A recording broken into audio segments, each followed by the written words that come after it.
আমি প্রশাসনের কাছে বলতেছি যে কেন কোন অপরাধে একে মারলো, সেই অপরাধের বিনিময়ে এর মানে বিচার আমরা চাই, সঠিক বিচার চাই। জোর করে আমার গাড়ি ভিতরে নিয়ে চলে আসছে। আমি বলতেছি যে আমার গাড়ি কেন নেছো, ভাই কথা কবি নে ওই আমার এবারটা ঘুষণা শুরু করেছে। প্রথমে ডাইন পাশে ঘুষণা শুরু করলে ওরা 4 জন ছিল।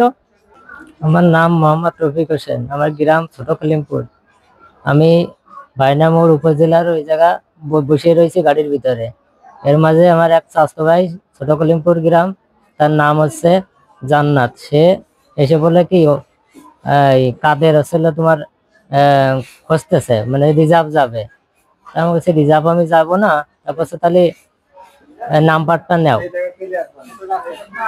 নাও, নাম্বার নিছি, নিয়ে ফোন দিছি। ফোন দিলে ও বলে যে পুলিশ লাইন আসো। আমি বলছি এখন আমার পুলিশ লাইন যাওয়ার সময় নেই, আমার শরীরটা ভালো লাগতেছে না। পরে ওখান ব্যাকে এসে আমি ছায়াবানির হলে ওই জায়গা আমার মধুবাইয়ের হোটেলে ঢুকলাম। ঢুকে কটা ভাত খেলাম। তারপরে এবার ভাইয়ার বললাম কি আমি বাড়ির দিকে যাচ্ছি, বিএনপি প্রোগ্রাম আছে, ওই যাতে লোক আনতে হবে। তখন ভাইয়া আমার 50,000 টাকা দিয়ে বললো কি নজরুল ভাইয়ারে দিয়ে দিস। তখন আমি চলে আসি গাড়ি চালায়। একজন আমার গাড়ির ভিতরে পেছনটা ছিল। তখন আসার পরে ওরা কাদের এবং কাদেরের সাথে আরো 2 জন, ওদের চিনি না, ওরা 3 জন আমার গাড়িতে উঠে জোতপাড়ার পথ সোজাসুজি দাঁড়ায় কয় কি বিএমপির লোক আনতে যাও। ওই কয়ে আমার গাড়ি স্টার্ট বন্ধ করে চাবি কেড়ে এনেছে, নিয়ে এবার জোর করে আমার গাড়ি ভিতরে নিয়ে চলে আসছে। আমি বলতেছি যে আমার গাড়ি কেন নেছো, ভাই কথা কবি নে ওই আমার এবারটা ঘুষণা শুরু করেছে। প্রথমে ডাইন পাশে ঘুষণা শুরু করলে ওরা 4 জন ছিল, আর স্থলে আর একজন ছিল, আর তার নাম হচ্ছে আলামিন। আর 2 জন ওদের চিনি না, ওদের দেখলে চিনি, ওদের কি হয়, ওদের আত্মীয়। তখন আমারে লাইথই এবং ঘুষয়ে গাড়ির মধ্যে টাইনে ফেলায় পাড়ায় তারপরে পিছনতে বাস ছিল, বাস দিয়ে আমার মাথা বাড়ে। আমি আসলে অজ্ঞানে পড়ে যাই জায়গা। তারপর রক্তাক্ত অবস্থায় গ্রামবাসী ওই জায়গা ছিল, তারা দৌড়ে আসলো।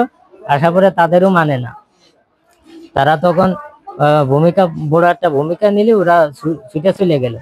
তারপরে আমারে ওনারা ধরে এবার হাসপাতালে নিয়ে এসে ভর্তি করে। আমার ভাইয়া মানে ওই যখন হুশ ছিল তখন আমাকে ফোন দিয়েছে, বুঝছেন। তখন আমি ওই সার্কিট হাউসেতে মানে কিভাবে যে আসছি আমি জানি না। আসার পরে ওরে ধরে নিয়ে আমি ইমার্জেন্সিতে নিয়ে এসে শোয়াইয়ে তারপর ভর্তি করছি। তারপর পুলিশও আসছিল, পুলিশের বয়ান দিছি যে কি ঘটনা হয়েছে।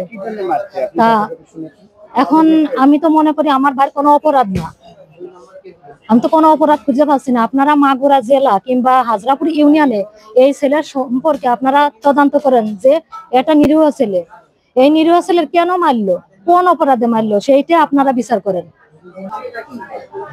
আমি প্রশাসনের কাছে বলতেছি যে কেন কোন অপরাধে একে মারলো, সেই অপরাধের বিনিময়ে এর মানে বিচার আমরা চাই, সঠিক বিচার চাই। বিনা অপরাধে আমার কাকাকে মারছে এবং যারা মারছে এরা মাদকের সাথে সংশ্লিষ্ট, এরা মাদক ব্যবসা করে এবং মাদক খায়। কে মারছে? আলামিন আর হচ্ছে কাদের। ওদের আলামিনের বাড়ি খালিমপুর, ওরা হচ্ছে নানা বাড়িতে থাকে, আর কাদেরের বাড়ি খালিমপুরে থাকে, হচ্ছে সরকারি জায়গাতে। আমরা সঠিক বিচার চাই প্রশাসনের কাছে।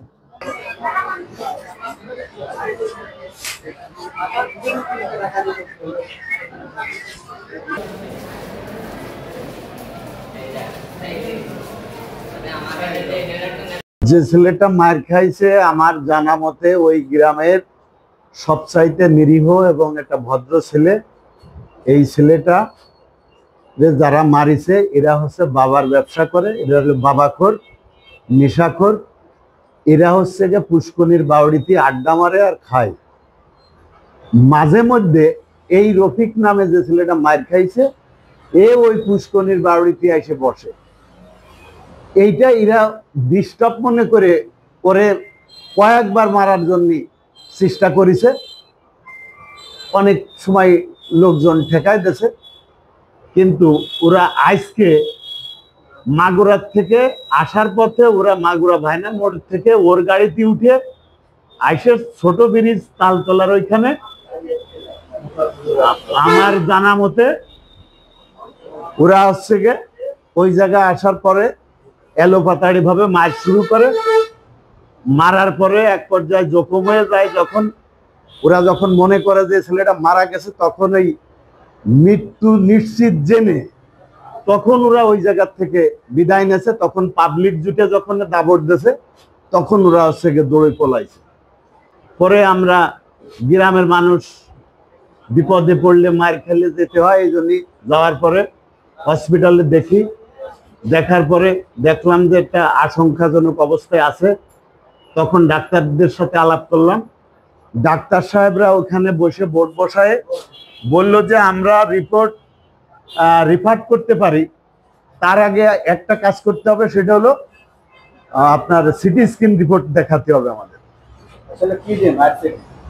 মারিছে রড, হাতুর, এলোপাতাড়ি ভাবে। যে মৃত্যু সজ্জায় হসপিটালে পড়ে আছে ওর মুখে শোনা। তারপরে ওর ই করা হয়েছে, সিটি স্ক্যান করা হয়েছে। সিটি স্ক্যানের পরে ডাক্তাররা রিপোর্ট দেখে এখনো ফাইনাল দিনে রিপোর্ট রিফার্ড হবে কি হবে না, এটা এখনো ফাইনাল দিনেই ওই অবস্থায় আছে। যে ছেলেটা মার খাইছে ছেলেটা খুব ভদ্র ছিল। ছেলেটা আমরা হয়ে ধরে দেখতেছি যে হলো সিএনজি গাড়ি চালায়, রাস্তাঘাটে কোনো জায়গায় ওর কোনো বিরুদ্ধে কোনো রিপোর্ট আবার কিচ্ছু নাই, ভদ্র ভালো ছেলে।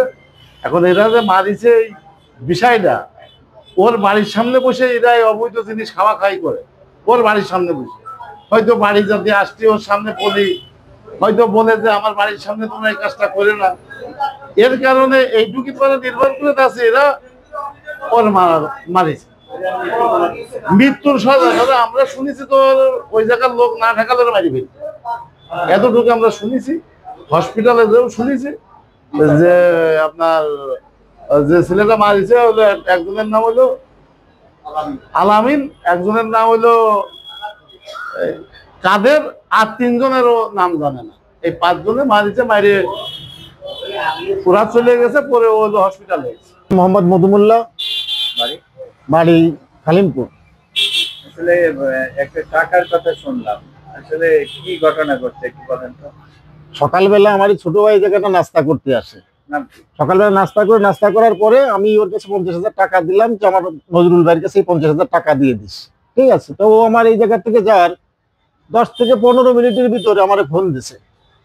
ফোন দিয়ে বলতেছে ভাই আমার হচ্ছে হলো ওই তালতলা আরেফেলের ওই জায়গাটা আমার হচ্ছে হলো বাইরে মাথা টাথা ফাটাই ফেলা দিচ্ছে, আপনি তাড়াতাড়ি আসেন। তারপর ওই জায়গা থেকে লোকজন ওরা সিএনজি করে নিয়ে হসপিটালে ভর্তি করেছে। হসপিটালে যে দেখি ছেলের কাছে টাকা দিয়েছিলেন, ওর নাম কি? ওর নাম রফিক। আসলে এই আসলে কেমন ছিল?